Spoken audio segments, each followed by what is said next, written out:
Dear students, in this video lecture we will solve few examples on calculation of VAT using invoice method or VAT credit method in subject tax procedure and practice paper 2 for class first year BCom semester 2 Veer Narmad South Gujarat University.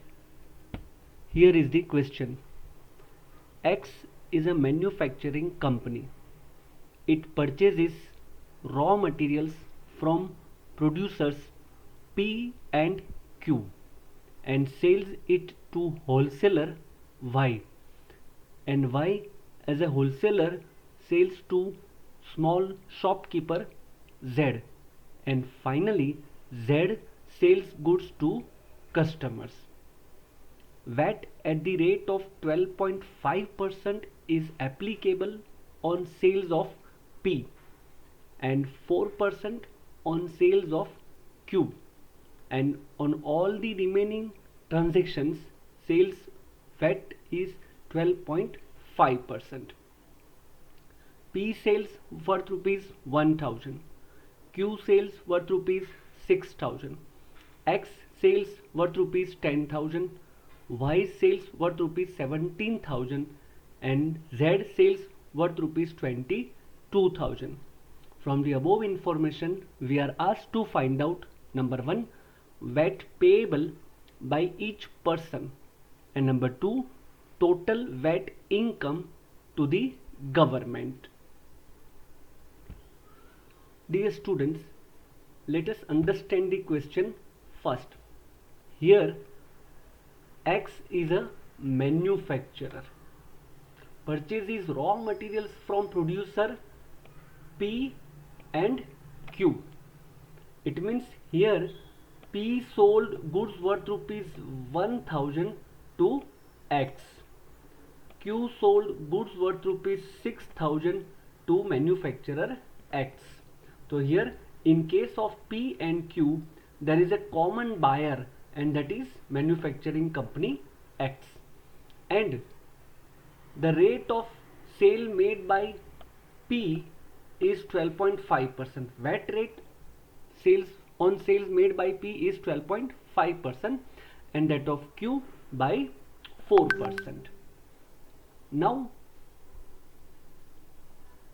X as a manufacturer sells goods to the wholesaler Y. So here X made a sales of rupees 10,000 to the wholesaler Y. Y sell goods to small shopkeeper Z. So here sales made by Y worth rupees 17,000 is to Z. And finally Z sells goods for rupees 22,000 to the customers. And all these transactions, X to Y, Y to Z, and Z to customer, at the VAT rate of 12.5%. From this information, we are to calculate VAT payable by each person and total VAT income of state government. Now let us see the working. Here is the solution, a statement showing computation of total VAT payable by different persons. Here we have prepared table like first column is for seller, second column is for buyer, that is purchaser. So at initial stage our seller is a P and the buyer is X. Again the seller is Q and the buyer is X. P sold goods to X for rupees 1000 and VAT rate applicable is 12.5%. So VAT liability of P arises rupees 125. So this 125 is a VAT liability on P which he collects from the purchaser X. I repeat, VAT liability is 125 on P which he collects from X. Okay, and since this is a very first transaction, there is no question of VAT credit. So VAT paid by P rupees 125, but actually this 125 goes from the pocket of X. Now second transaction is between Q and X. Q as a seller, X is a buyer. Amount rupees 6,000 and VAT rate is 4%. So VAT liability of Q amounts to rupees 240. Actually this is liability on Q, but he collects from X, that is rupees 240. So there is no VAT credit to X. And finally VAT payable rupees 240. So initially manufacturing company X purchases from P and Q, and at that time X paid 125 and 240 as a VAT to producer P and Q respectively. Now manufacturer X sell goods to purchaser Y for rupees 10,000.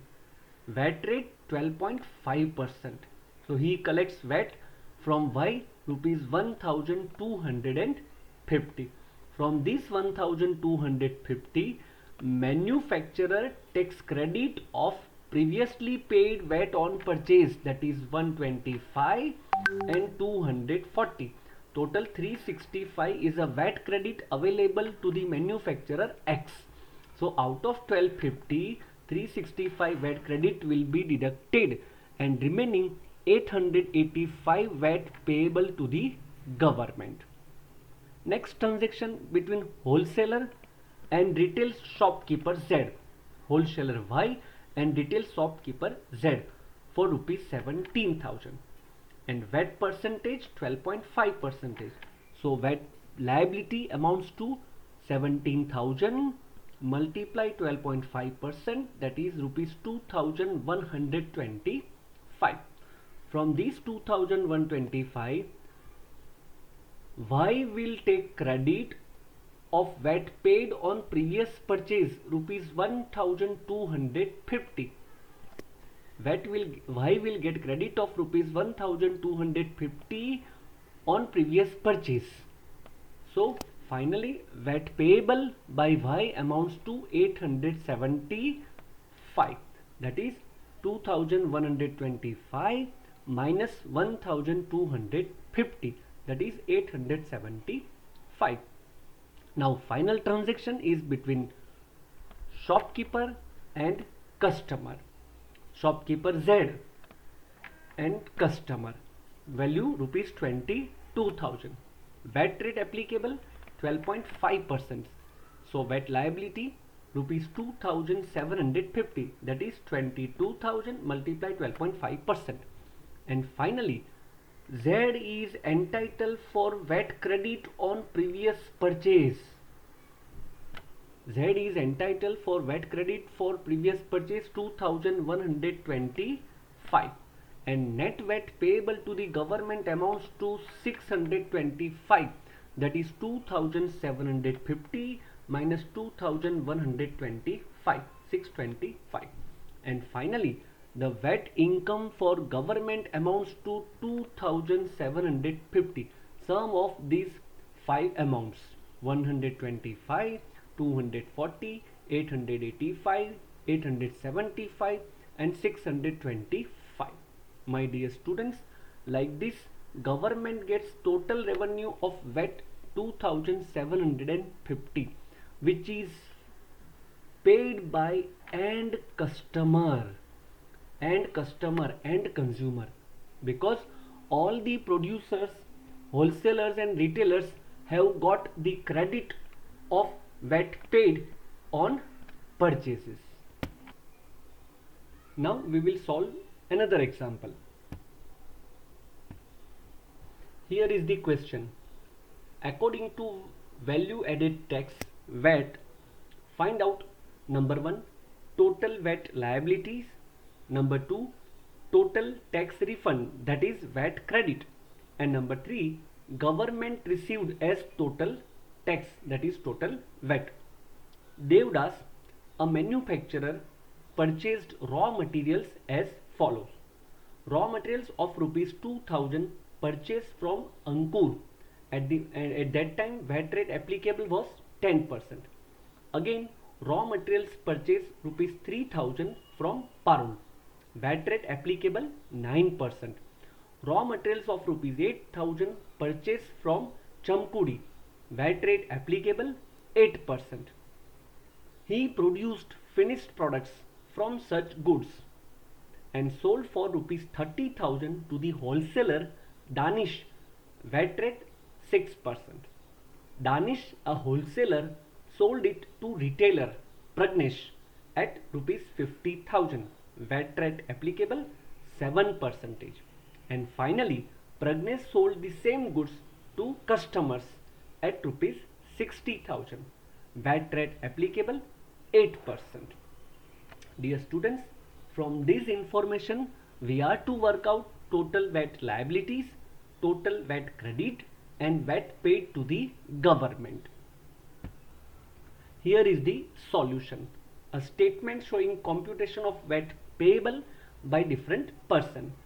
First column is as usual seller. Second column is purchaser or a buyer. Next column is for sales value. Next is for VAT percentage applicable, VAT rate applicable. Next is for VAT liabilities.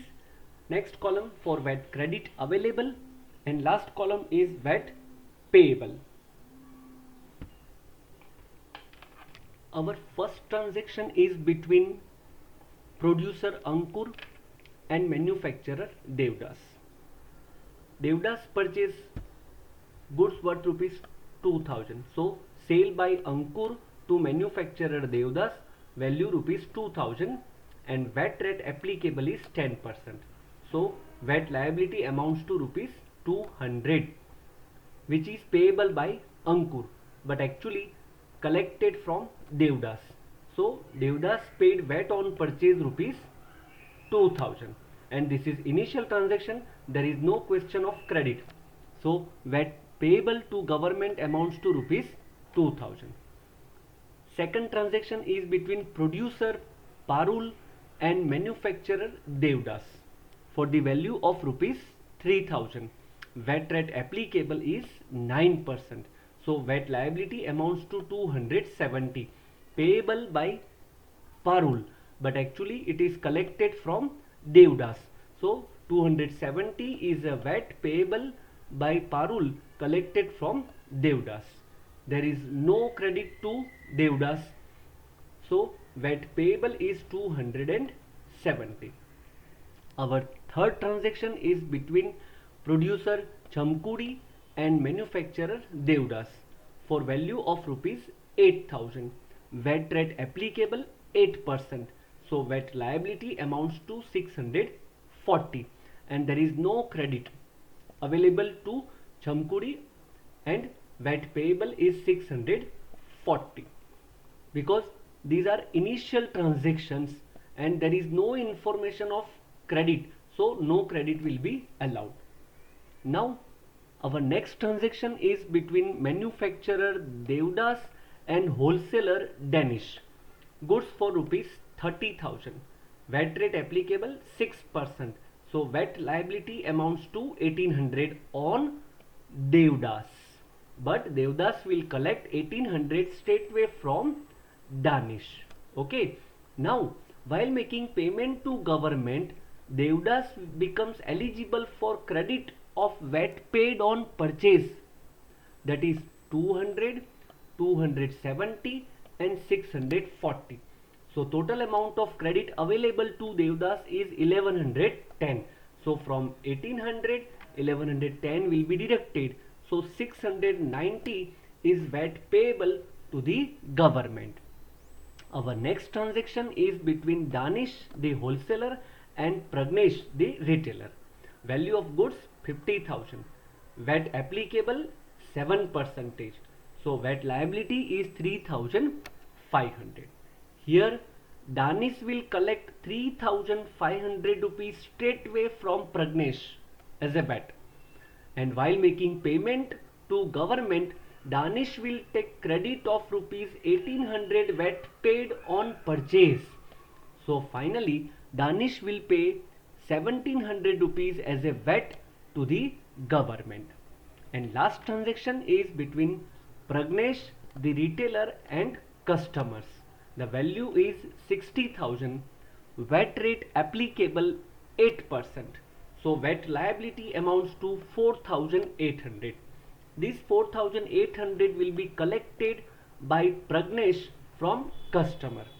But while making payment to government, Pragnesh will take credit of VAT paid on purchase from Danish 3,500, and net amount 1,300 will be paid to the government as a VAT. And finally, government receives 4,800 as a VAT. My dear students, from the entire table you can see 4,800 VAT is paid by end customers. So ultimately government receives 4,800 from the end customers. Okay, and as per the question, our requirement is total VAT liability, and here it is 11,210. Total VAT credit available 6,410, and finally VAT paid to the government amounts to 4,800. That's all. Dear students, you try to understand both these sums and solve independently. Very soon we will meet with another examples in the same chapter. Thank you very much for watching this video lecture.